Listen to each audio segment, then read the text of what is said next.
Kung maaari lamang po ang ating mga dancers, balik na muna po kayo sa ating upuan para sa rito ng pagtanggap. Ang tunay na kabanalan ay isinasabuhay. Ito ang mensahe ng buhay ni San Pedro Bautista, ang ating mahal na patron. Si San Pedro Bautista ay pinanganak ng isang mariwasang pamilya sa Espanya noong 1542. Mula sa pagkabata, siya ay sadyang madasalin. Bukod sa pagiging madasalin, ipinakita niya ang isang buhay na puno ng kababaang loob, dedikasyon, katatagan at pag-ibig, lalo na para sa mga mahihirap at inaapi. Sa kaniyang pagdating sa Pilipinas, agad niyang natutunan ang wikang katutubo. Hinikayat niya ang mga kapatid na relihiyosong Pransiskano na pag-aralan ang wikang katutubo upang mapalapit sa mga tao. Binatikos niya ang mga kapwa Kastila ng pang-aabuso sa mga Pilipino na nilabanan niya ang mga kaaway sa katarungan. Inalagaan niya ang kaluluwa at katawan at maging ang kapakanan pang-ekonomiya ng mga Pilipino. Iminulat niya sa kanila ang kanilang dignidad at karapatang pantao at panlipunan. Nagtayo siya ng paaralan, ang Kolehiyo de Santa Potenciana sa Maynila. Sa paghahanap niya ng lunas para sa mga may sakit, natuklasan niya ang mga kagalingang dulot ng mga maiinit na bukal sa Los Baños. Itinatag niya ang ospital ng Aguas Santas sa Laguna at Cavite naman, ang ospital at espiritong banal. Nag-alaga siya at nagbahagi ng kaalaman tungkol sa mga halamang gamot. Malawak ang kanyang pananaw kaya siya ay nakapagtatag ng mga komunidad sa Laguna, Cavite, Bulacan, Bicol, Quiapo at San Francisco del Monte, na hanggang sa kasalukuyan ay matatagpuan pa ring nakatayo ang mga simbahang kanyang itinatag. Ang kahusayan niya sa musika ay ginamit niya sa pagpapalaganap ng Ebanghelyo. Siya ang unang gurong musikang pangliturhiya sa Pilipino. Nagbuo siya ng pangkat na tagapatnubay ng koro sa kanilang mga parokya. Lahat ng parokyang nasa pangangalaga ng mga Fransiskano ay kinakailangang may koro. Tinuruan din niya ang mga taga-Lumban, Laguna na gumawa ng mga instrumentong pangmusika. Ang unang simbahang bato sa labas ng Maynila ay dito rin niya itinayo. Mabisa ang kanyang sermon kaya't nakahimok siya ng 26 na sundalo upang maging misyonero. Maraming oras din ang kanyang ginugol sa pagdarasal at pagninilay. Ang kahalagahan ng mga ito ay binigyang diin niya sa salita at sa gawa. Nakita niya ang pangangailangan ng pagkakaroon ng misyonero sa isang puok at pahingahan upang doon makaniig ang Panginoon. Noong 1590, nagtayo siya ng bahay para sa pagninilay at paghubog sa puok na noon pa man ay tinawag na San Francisco del Monte. Dito ay nagpagawa siya ng kuweba kung saan siya ang mga misyonero ay makapagnilay bago gumawa ng mahalagang hakbangin. Ito ang naging simula ng komunidad. Sa kasalukuyan, ito ang nananatiling sentro ng parokya at si San Pedro Bautista ang patron. Si San Pedro Bautista rin ang naging instrumento sa pagkatatag ng simbahan ng Quiapo noong 1586, habang siya ay nanunungkulan bilang superior ng mga misyonerong Pransiskano dito sa ating bansa. Naghain si San Pedro Bautista ng petisyon para maging hiwalay ang parokya ito sa Santa Ana de Sapa. Sa taon ding iyon, pinangunahan din niya ang pagpapatayo ng unang istruktura ng simbahan na yari sa Kawayan at Nipa. Siya ang nagpasimula sa parokya ng San Juan Bautista. Naging aktibo siya dito simula noong 1586 hanggang sa panahon na bago siya tumulak patungong Japan noong 1593. Si San Pedro Bautista ay tumira at naglingkod sa Pilipinas mula noong 1583 hanggang 1593. 9 na taon lamang siyang namalagi sa Pilipinas, ngunit napakarami ang kanyang mga nagawa. Mula rito ay isinugo siya sa imperyo ng Hapon noong ika-26 ng Mayo, 1593. Noong ika-5 ng Pebrero, 1597, kasama ang 25 katao, siya ay namatay sa Nagasaki bilang martir. Tinanghal siya bilang biyato noong ika-14 ng Setyembre 1627 ni Papa Urbano VIII. Ipinahayag siya bilang santo ni Papa Pio IX noong ika-8 ng Hunyo 1682. Sa kamatayan ni San Pedro Bautista ay may ngiti sa labi at may awit sa puso sapagkat sinunod niya ang kalooban ng Diyos.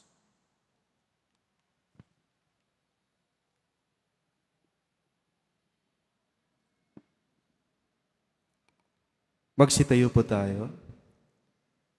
Sa ngalan ng Ama at ng Anak at ng Espiritu Santo. Amen. Uba pagmahal na San Pedro Bautista, buhay na kawangis ni Jesus na nakapako sa krus, kami ay tunay na naparangalan sa iyong pagdalaw sa aming parokya.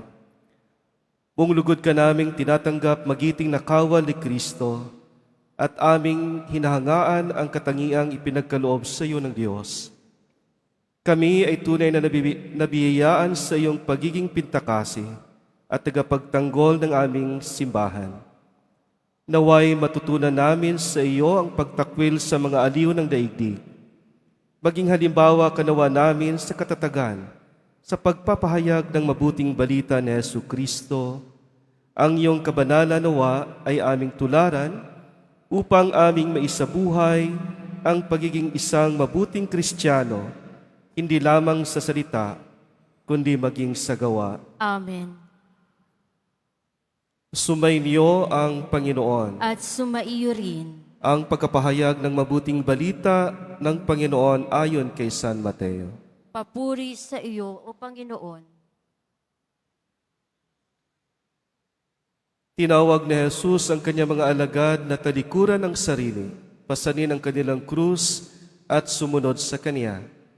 Ang sinumang mawala ng buhay alang-alang sa Kanya ay makatatamo ng tunay na buhay at gantimpala mula sa Diyos.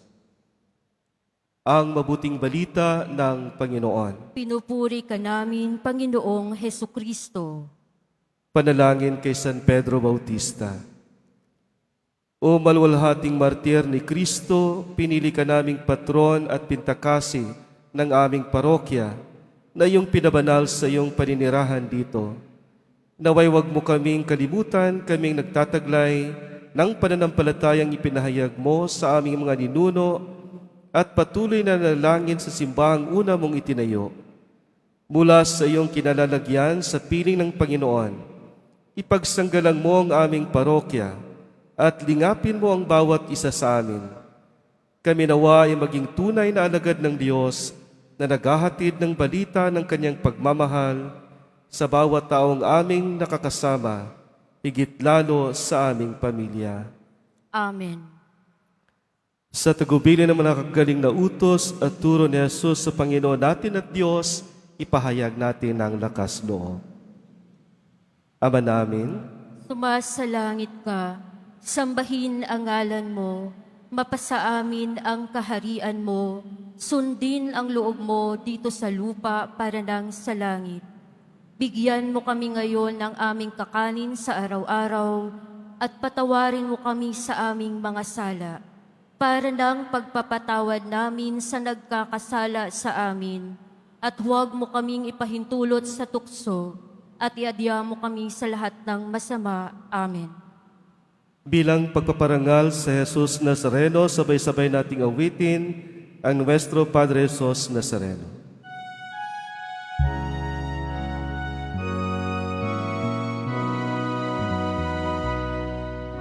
Nuestro Padre Jesus Nazareno, sinasamba ka namin. Pinipintuan ka namin, aral mo ang aming buhay at kaligtasan. Nuestro Padre Jesus Nazareno, iligtas mo kami sa kasalanan.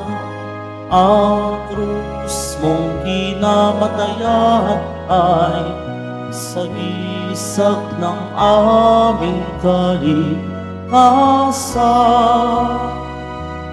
Nuestro Padre Jesus Nazareno, dinarangal ka namin.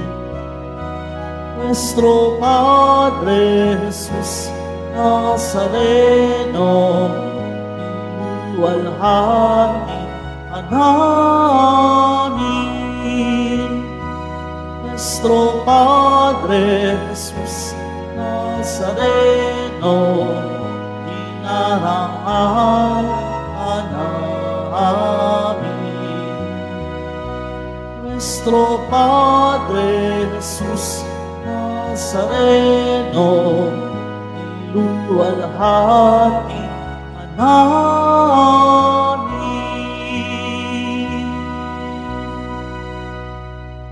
Magsiupo na po ang lahat at ihanda po natin ang ating mga sarili sa pagdiriwang ng banal na misa.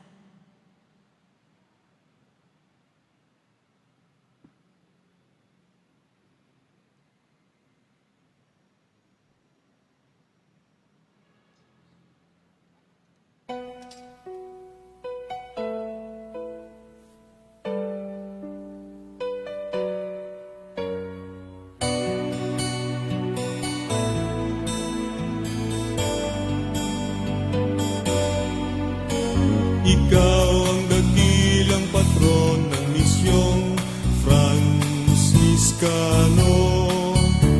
Pinahirapan ka't tinulong sa bansang Hapon. O San Pedro Bautista, kami tulungan mo. Ang misyo'y matularan, ihayag ang kapayapaan at ang pag-ibig ni Jesus sa kanang bayan ng Diyos. Kilala ka sa awit pangsamba ng tanang bayan. Taglay mo'y kisig kababaan, tunay na martir at banal.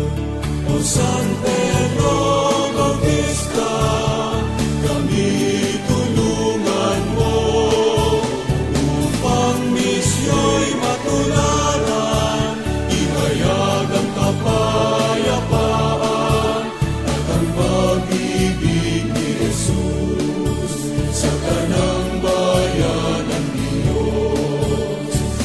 Tunay ka naming kapatid at kaibigan. Ang tangan mo'y mabuting balita sa mga apitughan. O San Pedro Bautista, kami tulungan mo upang misyo'y matularan, ihayag ang kapayapaan at ang pag-ibig ni Jesus sa kanang bayan ng Diyos. Kamatayan na iyong tinanggap, tanda ng pagmamahal. Maraming salamat sa iyo sa turo't halimbawa.